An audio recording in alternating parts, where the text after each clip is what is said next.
इलारुण और आप सुन रहे हैं आकाशवाणी का कार्यक्रम नमस्कार भोपाल। आज के नमस्कार भोपाल में क्या कुछ खास है हम आपको बता दें।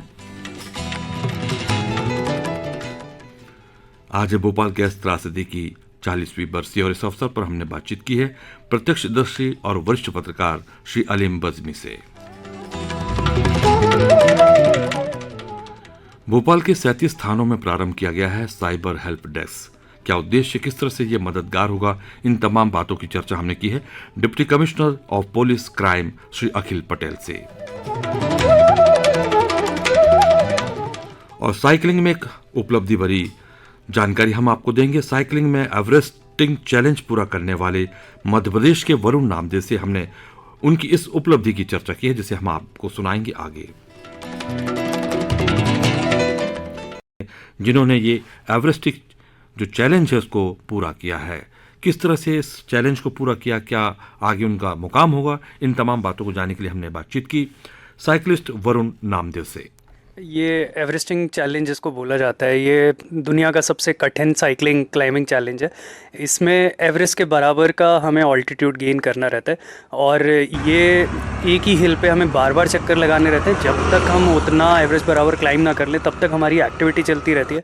इस दौरान हम सो नहीं सकते हैं, ब्रेक ले सकते हैं और जितना भी आप समय लगाते हैं वो सारा काउंट होता है। अगर आप ब्रेक भी लेते हैं तो वो आपका टोटल टाइम में काउंट होता है। तो इसलिए इसको काफ़ी टफ माना जाता है और अभी तक इंडिया से 37-38 लोगों ने ही इसको कंप्लीट किया था। मध्य प्रदेश में ये मैं करने वाला पहला साइकिलिस्ट हूँ और इसके अलावा वर्ल्ड में बहुत फेमस है, ये ग्लोबली लोग इसको करते हैं और ये करके मेरे को गर्व भी महसूस होता है और मैं अपने आप में कितना खुद को पुश कर सकता हूँ ये मेरे को समझ में आया इस दौरान। कैसे आपके मन में आया कि जो एवरेस्टिंग के बराबर जो आपको साइकिलिंग करना है, कैसे आपके मन में ये कल्पना थी? पिछली बार मैं जब आया था यहाँ इंटरव्यू के लिए तब मैंने कश्मीर से कन्याकुमारी साइकिलिंग के बारे में बताया था। तब जब मैं ये एक एक्सपीडिशन कर रहा था तब बैंगलोर में मेरे को इस चैलेंज के बारे में पता चला था। बैंगलोर या ऐसा कह लो आप जो भी पहाड़ी क्षेत्र हैं वहाँ पर जो प्रोफेशनल साइकिलिस्ट हैं वो इस चीज़ को करते रहते हैं।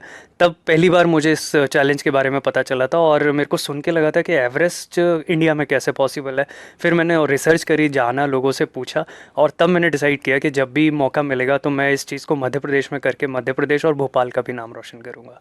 कश्मीर से कन्याकुमारी तक साइकिलिंग की है, वो अपने आप में एक बहुत बड़ा एक चैलेंज था। तो ये हम जानना चाहेंगे अपने श्रोताओं की ओर से कि साइकिलिंग और साइकिलिस्ट बनने का जो आपका सपना है, कैसे आप इस फील्ड से जुड़े? ये कोविड में जब सारी चीज़ें बंद थी तब साइकिलिंग या पैदल जाना ही थोड़ा अलाउ करते थे, बाहर निकलना, एक्टिविटी करना, ये सभी चीज़ बंद थी। लेकिन साइकिलिंग और रनिंग के माध्यम से हम लोग थोड़ा बाहर निकल आते थे। सेकंड लॉकडाउन के टाइम पे जब बिल्कुल शहर पूरा कम्प्लीटली बंद था तब मेरे कुछ दोस्त थे जो क्वारंटीन में थे और उनके पेरेंट्स थे जिनको कोविड हो गया था और उनको दवाइयों की ज़रूरत पड़ती थी। तो उन्होंने बोला यार तेरे पास साइकिल है, तू अगर थोड़ी मदद कर सकता है तो हमें कुछ दवाई या कुछ राशन ला के अगर दे दे तो हमारी हेल्प हो जाएगी। तो मैंने कहा बिल्कुल कर लूँगा। ऐसे करके मैंने एक दो फ्रेंड की हेल्प करी और वहाँ से उन लोगों से पता चला कि वरुण ऐसे हेल्प कर रहा है। तो उन लोगों ने कुछ और लोगों से मेरा नंबर शेयर किया, उनके मेरे को कॉल आए। तो इस माध्यम से ये रहता था कि मदद भी हो जाती थी और मेरी एक फ़िटनेस की एक्टिविटी जो है वो भी कंप्लीट हो जाती थी। तो ऐसे करके धीरे धीरे मैं 35, 40, 50, 100 किलोमीटर ऐसे करके जब साइकिलिंग करने लगा तब मेरे को समझ में आया कि मैं साइकिलिंग बहुत इन्जॉय करता हूँ और इस माध्यम से मैं खुद को फिट भी रख पा रहा हूँ और नए लोगों से जुड़ पा रहा हूँ और एक नई ऊर्जा मेरे में आ रही है। तो ये बस वो लॉकडाउन का ही सिलसिला था जब मैंने अपनी साइकिलिंग को एक्सप्लोर किया और अब ऐसे एंड्योरेंस एथलीट मैं साइकिलिंग, मैराथन, आयरन मैन, ये सारी चीज़ें ट्राई करता रहता हूँ जिसमें साइकिलिंग मेरा पैशन है और मुझे इससे और भी लोगों से कनेक्ट होने को मौका मिलता है। तो ये मेरे को बहुत कुछ सिखाता भी है। आपने बात की फिटनेस की, आप युवा हैं वरुण, तो जो हमारे युवा आपको सुन रहे हैं, फिटनेस के क्षेत्र में आगे बढ़ना चाहते हैं, अपने शरीर को फिट रखना चाहते हैं, उनके लिए आप इस फील्ड के बारे में क्या कहना चाहेंगे? किस तरह से जुड़ सकते हैं, किस तरह से अपने शरीर को स्वस्थ रख सकते हैं? ऐसा कहा जाता है, बचपन से ही हम सुनते आ रहे हैं कि हमें खेल कूद में एक्टिव रहना चाहिए और डेली कोई ना कोई फिटनेस एक्टिविटी करना चाहिए, तब जाके हम बाकी जीवन का आनंद ले सकते हैं। तो फिटनेस एक मतलब मैं ये कहना चाहूँगा, ये कोई ऑप्शन नहीं है, ये बहुत बेसिक चीज़ है। आप चाहे किसी भी उम्र में हो, हमें स्वस्थ रहना बहुत ज़रूरी है, हमारे लिए ही नहीं, हमारे परिवार के लिए, हमारे समाज के लिए, हमारे देश के लिए भी।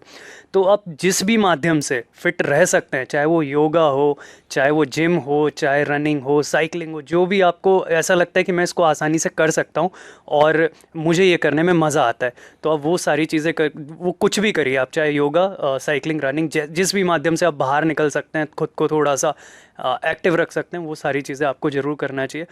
स्वस्थ रहते हैं तो आप अपने मानसिक स्तर पे भी स्टेबल रहते हैं, आपको मेंटल हेल्थ और जो एंजाइटी, डिप्रेशन जैसी चीज़ें आजकल जो कॉमन है, उनसे भी आपको निजात मिली रहती है, और आप ऐसे एक सर्कल में आ जाते हैं जहाँ लोग आपको प्रेरित करते हैं और हेल्दी और फिट लाइफस्टाइल के अराउंड ही आपको मोटिवेट करते हैं। आप बुरी आदतों से और बुरी संगत से हमेशा बचे हुए रहते हैं। हम बातचीत कर रहे थे एवरेस्टिंग चैलेंज को पूरा करने वाले मध्य प्रदेश के पहले साइकिलिस्ट वरुण नामदेव से। नमस्कार, मैं हूं कुणाल गांजावाला और आप सुन रहे हैं आकाशवाणी का कार्यक्रम नमस्कार भोपाल।